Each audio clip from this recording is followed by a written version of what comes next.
Hello everyone, Grandmaster Varakobian with 1000 GM, and we're covering the Hollywood IM North tournament. And here it's round one game between FM Singhania against FM Gedajlovic. We're familiar with Max Gedajlovic because he played in a previous Norm event. So let's take a look how he will do in this one. E4, E5, Knight F3, Knight C6. And we have Italian defense. By the way, we didn't have too many Italians in this events, we've been covering. So not so many of them. Now D3. Okay, and now the move Bishop G5 played. Okay, I'm not sure how effective this move is because Black actually don't mind to play F6 and get a Bishop on E7, a Bishop on E6. So this is not that dangerous. Now before, this is a inaccuracy. I think just Singhania is experimenting here because he also spent 25 minutes on this move. So I don't know what he did not like. He probably didn't like Bishop E3, Bishop E3, Fe. I assume he probably didn't like the move Knight A5 here. And now the bishop is under attack, and you're losing actually the light square bishop. You can do this, but you're going to be slightly worse here as well. The bishop is strong. Nice pawn structure for black. But he played b4, and now he retreat. But the question here is, why not take? Takes g4. The knight is under attack. Knight goes here, and now you go king h8. After you put the king on h8, you're ready to attack on this d3, by the knight f4 and bishop f5, and put so much pressure on d3 that it's going to be very, very difficult for him to do anything about it. Okay. So yeah, bishop f5, knight f4, just put so much pressure there. So yeah, he played bishop e7, and that actually gave a break. So now he goes back bishop c5. We're back to a normal game. Black could have had a big advantage, but now we're back to a normal game. a4, bishop g4, b5. Again, I'm not sure about these pawn moves. I rather see white developing the pieces. The pieces are still stuck here.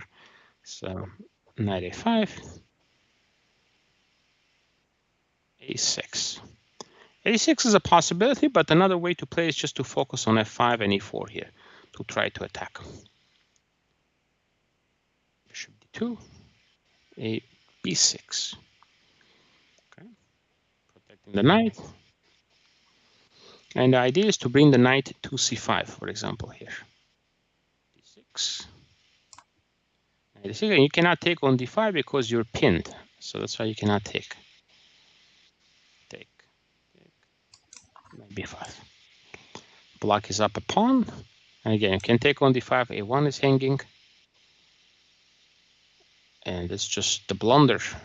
It's just losing the rook. Now, trying to win the rook for free. So knight c3 played. Bishop b4 now pinning.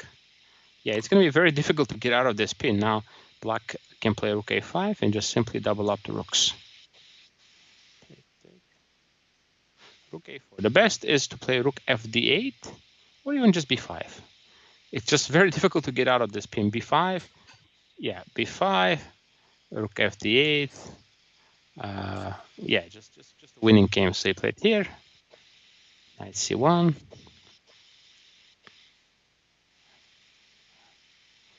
Rook c4.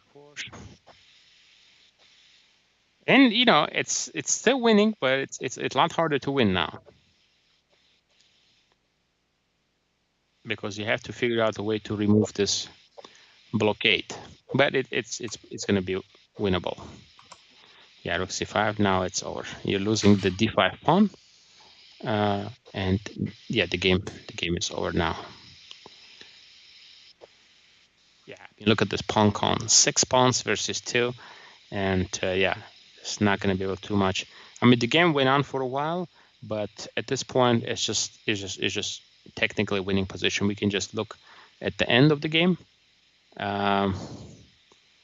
Yeah, this is just completely winning, rook and 3 pawns. So they got to this end game. 2 connected pass pawns. Oh, wait a minute. Looks like the game was decided by a huge blunder here. king f2, allowing, yeah, that's losing. But if he plays bishop here, this would have been a draw. Unbelievable sequence here. c4, king f2, king e2. Now if we push, we have bishop b3.